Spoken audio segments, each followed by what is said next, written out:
જય સ્વામિનારાયણ.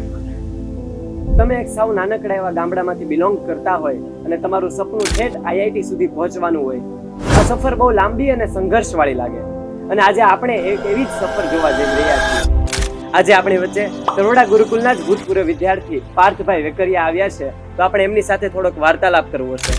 તો મારો પહેલો સવાલ એ છે કે આપણે એવું સાંભળતા હોઈએ છીએ કે ભાઈ હજારો માઇલની યાત્રા એક સામાન્ય પગથિયાથી શરૂ થતી હોય છે. તો how you started this journey and when you started this journey? શરૂઆતમાં તો મારું પ્રાથમિક ધોરણનું શિક્ષણ મારા ગામડામાંથી પૂર્ણ થયું. ત્યારબાદ મારા પપ્પાએ મને કીધેલું કે આપણે તરોડા ગુરુકુલમાં ભણવા જવાનું છે. તો પછી અમે અહીંયા વિઝિટ માટે આવેલા, વેકેશન દરમિયાન વિઝિટ માટે આવેલા. ત્યારબાદ મેં ગુરુકુલ જોયું તો મને એમ લાગ્યું કે નહીં, આ એવડું મોટું ગુરુકુલનું વાતાવરણ જ એવું હતું તે મેં કીધું ભણવું તો છે તો અહીંયા જ ભણવું છે. ત્યારબાદ ગુરુકુલની એન્ટ્રન્સ એક્ઝામ આપી હતી અને અહીંયા એડમિશન માટે આગળ વાત કરી. પણ કેમ કે પ્રાથમિક ધોરણનું શિક્ષણ ગામડામાં થયેલું એટલે હાવ આપણો પાયો કાચો હોય એટલે અહીંયા એક્ઝામમાં પૂરતા માર્ક્સ ના આવ્યા અને એડમિશન ન થયું.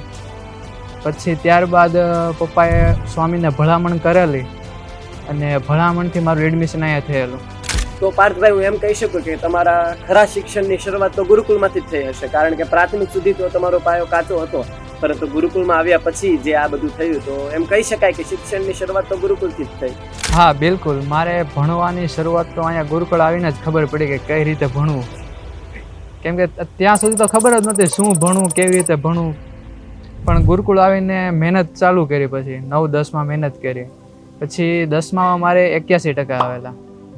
ત્યારબાદ મારા ઈચ્છા એવી હતી કે કોમર્સ લઉં, કેમ કે સાયન્સથી બીક હતી થોડીક કે પાસ થાય ના થાય, એટલે સેફ ઓપ્શન હતો કે કોમર્સ લઈ લો, કોમર્સ લેવાની ઈચ્છા હતી.